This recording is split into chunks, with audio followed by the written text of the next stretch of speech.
As the government side proudly supports the motion, this House believes that childhood years are the best years of life. Childhood is a magical period, a time of freedom, joy, and endless curiosity. It's when people are most imaginative, most carefree, and most open to learning about the world and themselves. For this debate, childhood usually before the age of 18. Our motto is very simple. It's that we believe that childhood is the most joyful, meaningful, and valuable stage of life. Because it's the time when individuals experience love, creativity, exploration, and emotional growth while being protected from adult responsibilities. In framing of this debate, we argue that life should be judged by the quality of experiences and happiness. Adults may have independence, but they also face stress, deadlines, financial burdens, and social pressure. Children, on the other hand, live under guidance and care, allowing them to play, explore, imagine, and grow freely. If the best period of life is defined by happiness, creativity, curiosity, and emotional comfort, then clearly childhood stands a match. Let me move on to my arguments. The first argument of the government side is that childhood is full of imagination and creativity. Children are naturally the box that imagine and create, transforming ordinary objects into exciting adventures. A cardboard box into a spaceship, and a tree becomes a castle. Also, a puddle can become a lake to their minds. Their brains are free to think creatively because they are not yet constrained by rules, fear of failure, or judgment from society. This ability to imagine allows children to experience pure joy, develop problem-solving skills, and build confidence in themselves. Furthermore, creativity in childhood is deeply connected to emotional growth. Through drawing, storytelling, or inventing games, children express their thoughts, feelings, and dreams in ways adults cannot. They view the world with wonder, curiosity, and possibility, and this You know freedom what? yes. If adults face social pressure, doesn't that mean that their happiness is deeper because it's earned and meaningful, unlike the shallow pleasure by free from judgment? So what I mean by social pressure here, it means that adults adults go to work as usual, but they can get pressure from work or even the people who work there. Now let me move on to my speech. The imaginative world of childhood is vibrant, limitless, and full of life, making it the best stage of existence. Let me move on to my second argument. It explains childhood is a time of exploration and discovery. Every moment in childhood brings new experiences and discoveries. From learning to ride a bicycle to observing animals at a zoo, children encounter the world with amazement and curiosity. Even like the simplest events, like seeing the first snowfall or tasting a new fruit, can fill them around with joy. Their eagerness to explore allows them to learn about themselves and the world around them in ways adults often overlook due to busy schedules and responsibilities. Moreover, this constant discovery teaches children resilience and understanding. When they try new things and make mistakes and succeed, they gain confidence and skills that shape their personality. In conclusion, the government side firmly believes that childhood years are truly the best years of life. Childhood is full of imagination, exploration, joy, and emotional growth, experiences that adults rarely get to enjoy in the same way. For these reasons, we proudly support the motion that childhood years are the best years of life. Thank you. Childhood was truly the best time of life. Why do so many children dream of growing up? Moving on to three parts of my setup. Firstly, defining stakeholders. Children will have less rights and choices. They cannot vote, drive, drink, or etc. And also, they are morally, cognitively, and just generally underdeveloped. And people with prime years has almost all rights. These are like the right to vote, live alone, and etc. And they're also fully developed and has the best physical and even psychological capability to biologically and fundamentally. Secondly, the metric of being the best years doesn't mean that you don't have any problems in life at all. It means that the stage of life is less stressful, more free, and ultimately more happier than other stages. While there are some problems for every year of your life, the motion is a value motion where you need to weigh something over others. And thirdly, what do we stand for? We think that instead of childhood years, prime years are the best years of life. This is because they have more rights, freedom, and both physical and mental capability to thrive and be resilient. Also note that we still have parents on our side supporting their own child, even they're grown-ups, but it is just a difference in how much children rely on their parents, right? Support and care made by parents exists on both sides, and people in their prime years just has more capability. And moving on to one rebuttal about, they said that children can explore freely and grow, and they said that adults have social pressure and busy schedules. However, as I will explain, children are not free as they are restricted by law and their parents. Also, their parents will likely want them to study or whatnot instead of quote-to-quote experiencing pure joy, especially in competitive societies. Children go to schools and are also pressured to study. Both will be explained furthermore, and rebuttals will be implemented in my arguments. Also, we say that both sides agree that happiness and life satisfaction are central to defining the best years of life. The key question is not whether childhood can be enjoyable or fun, but is whether its joys are deeper, more meaningful, and more fulfilling than those of adulthood. Childhood freedom feels easy, but not only adult responsibility brings real, meaningful happiness.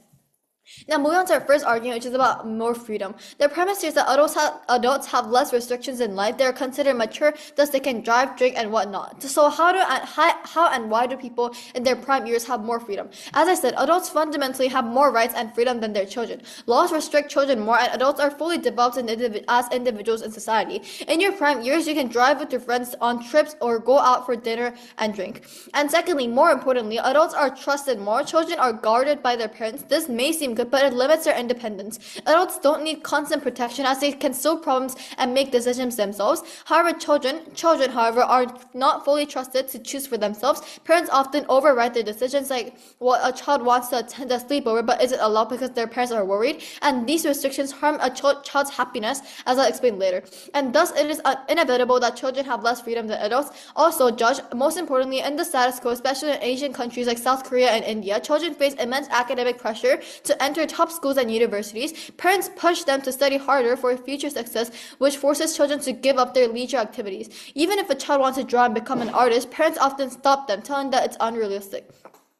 Now, moving on to our second argument, which is about the capability and maturity. The premise here is that the best years of life are when people have not just freedom, but the capability to use that freedom meaningfully. Capability means having the physical, emotional, and intellectual maturity to make choices, take action, and fix one's own problems. Also, children are morally and cognitively underdeveloped. And what does this look like? Emotional understanding exists on our side because adults can recognize, regulate, and respond to emotions their own and also others' way, so they can have better relationships. And we also said that the unique abilities adults have, like intellectual perspectives, matter because adults can reflect on past experiences, anticipate consequences, and make thoughtful choices. Adults can also see and value their own achievements, struggles, and successes. And this matters because maturity transforms experiences into meaningful lessons. It helps people grow from failures, solve complex problems, and create lasting impact on their lives and others. Without maturity, even freedom or comfort feels hollow, as one cannot fully understand or use it wisely. And also, how does this block a happier and ultimately the best years of life?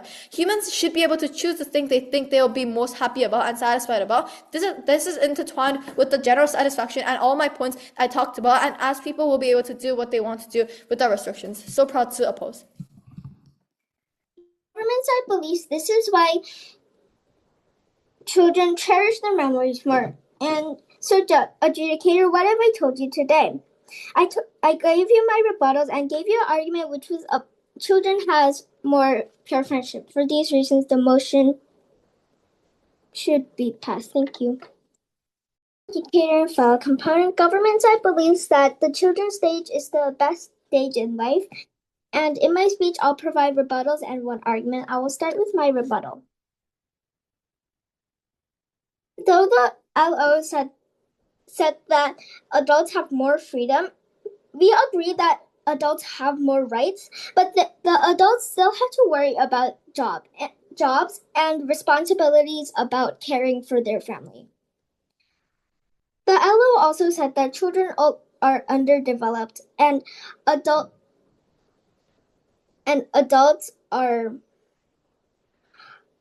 have more adults know more, but we do agree that adults have more experiences and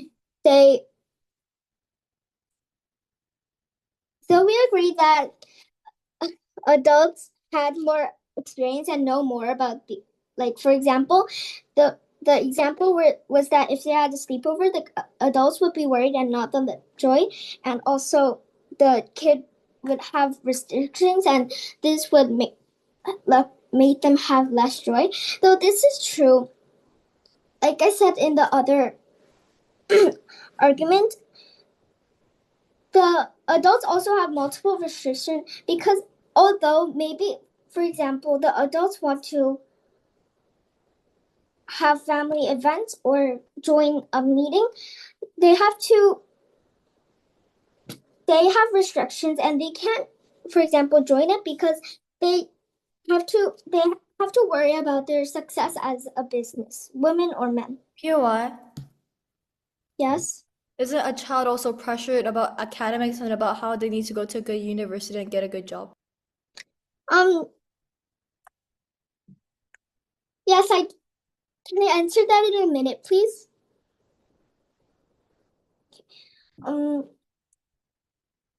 And the adults, they also said that adults are free from academies and they don't have to worry about it, but they, like I said in multiple rebuttals before, they might be stressed about their job and they have to support the parents. Now we'll move on to my arguments. Argument 3 of the government side is about having pair friendship. I'll look at this in 2 point of views. First, I'll look at this in the government side where we believe that children's stage is the best. We believe that children have more pure friendship because they don't have to worry about business and money, and etc., etc. Now I'll look at this in the opposition side point of view. Adults are more competitive and they mostly make friends based on jobs. They also have to support their family and they're stressed about work and worry about things, so they might even not have enough time to make friends too. Also, though you might wonder why government has more pure friendship, and the opposition side might say that adults can still make more friends. Children, although other friends might have different skin color or have different cultures, they still make friends easily. But adults on the other side, they're more racist and are still competitive. And this If proposition standard is best years equals quality of experiences, then congratulations, gluttony just won a philosophy prize. That's not a life, that's a shopping spree, but getting all of those items for free without any value nor endeavor. Moving straight on to rebuttals and clarifications then. 2 points here. First of all, A, what best time somehow means. Judge, best does not mean a stage with no problems or instant wishes. Every stage has constraints. Best means the years that produce more net well-being because choice, judgment, and follow through line up. When I can choose an exit, school, work, city, relationships, I fit my environment to my values, which lowers chronic stress. With more mature judgment, I turn choices into routines I actually keep. Sleep, study, money, boundaries, so short-term effort becomes a long-term payoff. And when those routines anchor commitments, meaning cushion setbacks, so shocks cost less happiness and recovery is faster. Please weigh the motion by asking which days most reliably lets people tailor context, make sound trade-offs, and keep well-being through adversity. On that test, prime years outperform childhood because the causal chain, choice leading to fit enabling habits generating durable meaning runs stronger in adulthood. But B, there's a big flaw in proposition's case. Proposition creates a very fluffy but very vague world. They blend random words like love from parents, creativity, and portray adulthood and the prime years as a miserable time. 2 things here though. First of all, you talk about parents protecting children. PM quote-unquote said that parents would protect them a lot so that they don't go to danger. And then they talk about freedom. That isn't freedom, it's permission. If parents pre-decide where you go and what you try, you're complying, not choosing. Yes, risks exist, but we're willing to take that trade-off for lifetime gains, earning risk judgment and whatnot. But 2, I'm going to rebut on propositions like claim about quality of experiences. A, quality is too vague to decide the motion. Quality is subjective and unfalsifiable. 2 people can read the same year completely differently. It also rewards nostalgia bias and penalizes those whose childhood context was bad. That's not a usable standard for a value motion. We give the judge a clear comparative metric. The best years are when people have fuller freedom and ownership. They can choose, exit, and author their lives. But B, even on their ground, getting whatever you want does not equal high quality. They talk about like that. They talk about those constraints make they talk about that adults have like financial constraints or stuff, but we believe that those constraints make those rewards meaningful. That's exactly our setup. The best years aren't challenge free. They're the years with freedom to choose under real stakes, where effort turns into mastery, relationships, and impact. Financial burdens don't ruin quality, they create salience. You budget, persist, and then value the outcome more. Moving straight on to the last argument then about like deep bonds and maximizing meaning. Let me explain it into three parts then. First of all, why is it so? Deep bonds need repeated voluntary cooperation over time. In prime years, I control schedule over context, so I can keep showing up for the same people and projects. Repetition builds trust and interdependence. Adults share real responsibilities, which creates reliability signals and earns commitment back. Mastery also follows a long curve. As an adult, I choose the domain, mentors, and pace, and practice until contribution is visible, because I can align projects with my values and reduce churn from impost moves. Investment compounds instead of resetting every year. 2. Why is this important then? Bonds of meaning convert effort into stable well-being. Tight networks provide practical help and emotional regulation, shortening recovery after shocks and improving adherence to plans. Purpose reframes stress. Hard weeks feel worthwhile when they serve a chosen goal, making stress tolerable and growth productive. Commitments create accountability loops. When others rely on me, I budget, rest, and show up, raising baseline mood. Over time, this builds identity coherence and a sense of legacy, producing happiness that survives exams, breakups, and job changes. That durability is what makes prime years the best. But lastly, about exclusivity and weigh-in. Childhood is low agency and externally scheduled. Friendships and activities are fragile. You can't really choose, invest, and sustain across years. Prime years uniquely combine agency, time, and resources, so bonds thicken and meaning compounds. Even if childhood has sparkle for some, the years that let us choose, commit, and repair produce the happiness that lasts. On that single metric, deep bonds and maximized meaning, the best years are our prime years. That's why I've never been harder to oppose. When I'm the whip of government side, I'll start my speech with 3 rebuttals I've provided for each argument of the opposition side. Firstly, their first argument was that children has no freedom. I rebut to this, as I will explain in my speech later. Both children and adults are constant with their life.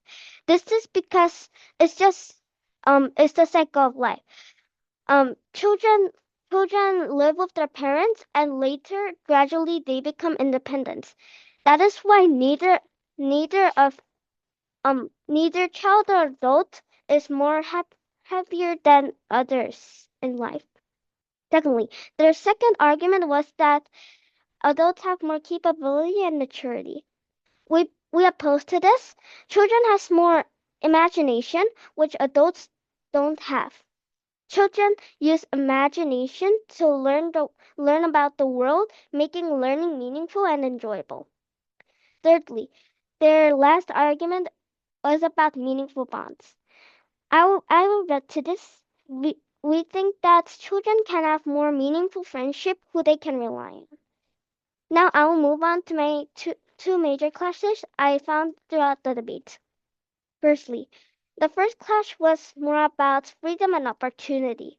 In this debate, two teams went back and forth about freedom and opportunity. Our team as government told the other team that children's life is happier because they can learn and grow, and opposition claimed that adults are free and independent. Yes? Can you explicitly explain why imagination and friendship is actually exclusive for only children? Children life is when they learn about the world. They don't know completely about the world yet. That is why they use their creativity to learn what the world is and understand objects they don't really understand yet. I'll move on to my speech. However, our team rebuts that although adults are independent, we don't believe that they're completely free. Adults do have restrictions and social pressure, as PM told us. Second clash was more about learning. Also, government and opposition debated about whether learned or learning makes the most meaningful life that one can enjoy.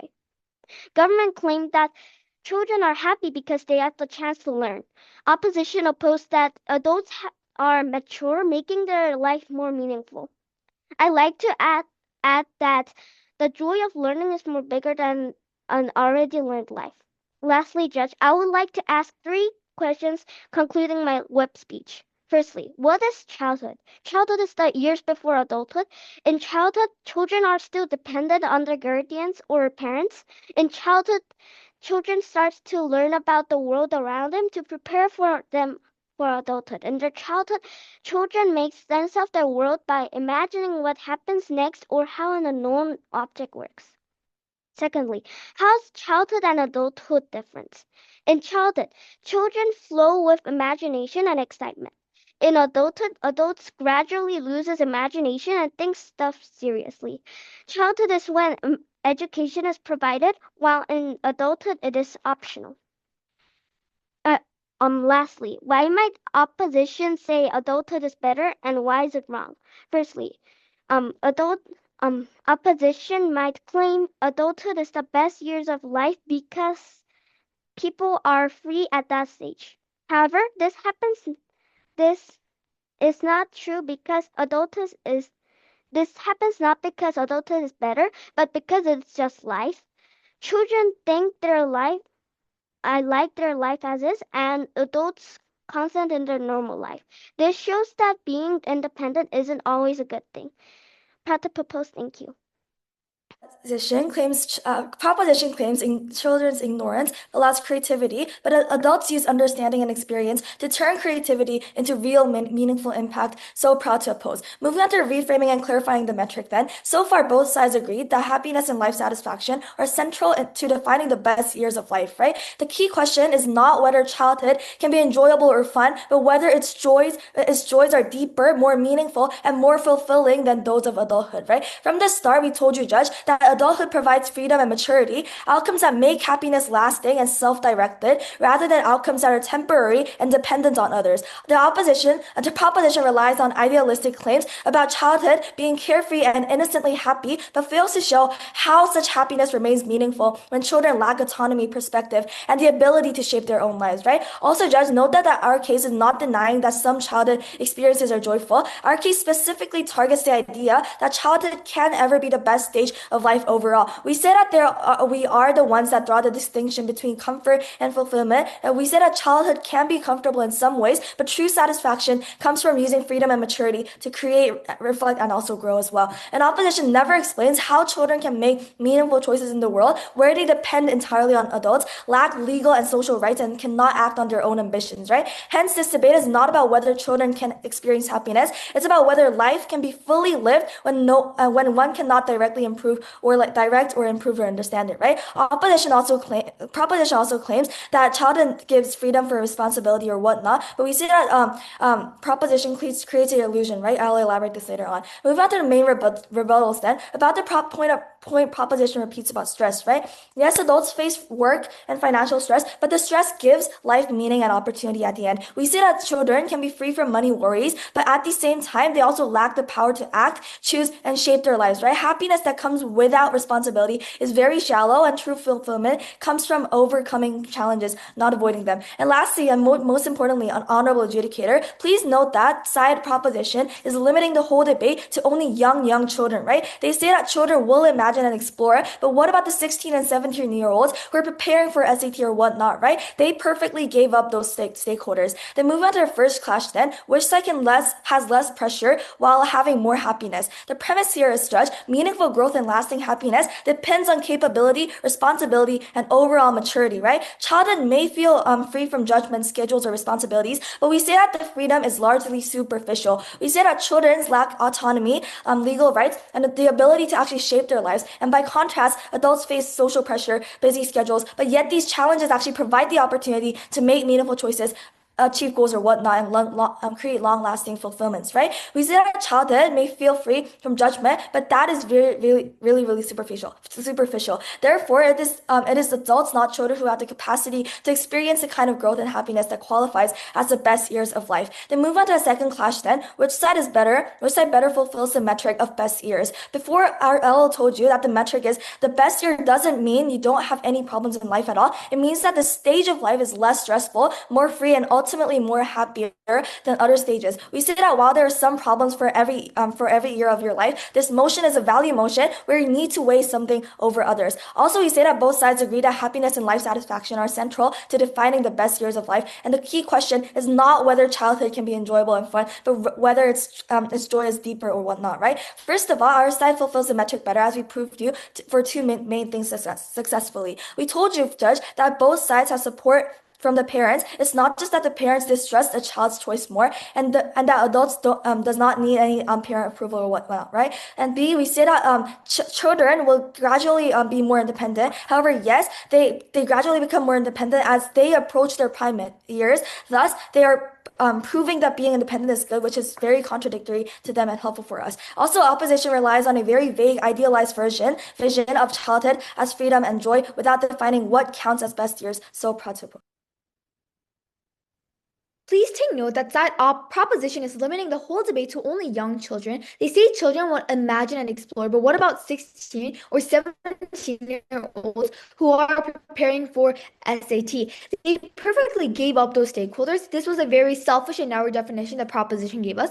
Moving on to clarifications then. They talk about adults facing pressure. However, the previous speaker already told you that, first of all, yes, adults experience stress from work and finances, but that very stress brings the purpose and opportunity. While children may be free from such worries, they also lack the power to make choices or shape their own lives in their own way. Happiness without responsibility is superficial. Real fulfillment comes from facing and overcoming challenges, not escaping them. But two, judging the status quo, especially in Asian countries like South Korea, children face immense academic pressure to enter top schools and universities. Parents push them to study hard for future success, which forces children to give up their leisure activities. Even if a child wants to draw and become an artist, parents often stop them, telling them it's unrealistic. Moving straight on to the last clash then, about which side has less pressure while having more happiness. Let me explain why we win this clash then. Our side wins because we ground the debate in clear, measurable standards. For example, freedom and capability. The proposition relies on vague nostalgia, idealized notions of childhood, and shallow comparisons between carefree moments and meaningful adult experiences. They fail to account for the limitations of childhood dependence, lack of autonomy, and inability to reflect or act upon life events. In contrast, our argument shows that adults can make choices, overcome challenges, and experience deep, lasting happiness that children simply cannot. There are three main metrics to weigh this. First of all, is about source of happiness. Proposition's happiness equals short bursts of joy. Ours equals durable meaning. Like hedonic spikes fade, gains accumulate. Less pressure, you ask? The kind that lingers is uncertainty that you can't fix. But the second metric is about variance and fragility. Childhood outcomes are high variance. If context is bad, children can't exit, pressure stays high, happiness collapses. But lastly, about the metric of adherence and recovery. Plans imposed on kids are hard to follow. Low adherence equals more pressure and less payoffs. Adults co-design plans they'll actually follow. Success reduces pressure and raises baseline happiness. Proper reliance relies on a vague, idealized vision of childhood has freedom of joy without defining what counts as the best year. Their wishy-washy framing ignores the limitations children face, like lack of autonomy and perspective, and fails to show how shallow pleasure can outweigh deep, meaningful adult fulfillment. So proud to oppose. Adjudicator, please note that the opposition ignored the fact that adults can be stressed about jobs, money, business, and even success, and etc. While children, on the other hand, sure, they might have schools and academies, but the parents are able to deal with them for them, and they are fairly free. We won because first, we prove that children are free and have a good life. Second, the government side feels like a major point in this debate was about happiness. Like government side said multiple times in this debate, adults can be stressed. Adults adults are stressed, and also they are very competitive. Adults are, if we're being honest, adults are mostly selfish, and a lot of things they want are power, not friendship, not creativity. While children, on the other hand, have lots of creativity, and though they have different skin color and culture, they can make friends easily. And for these reasons, the motion should be passed. Thank you.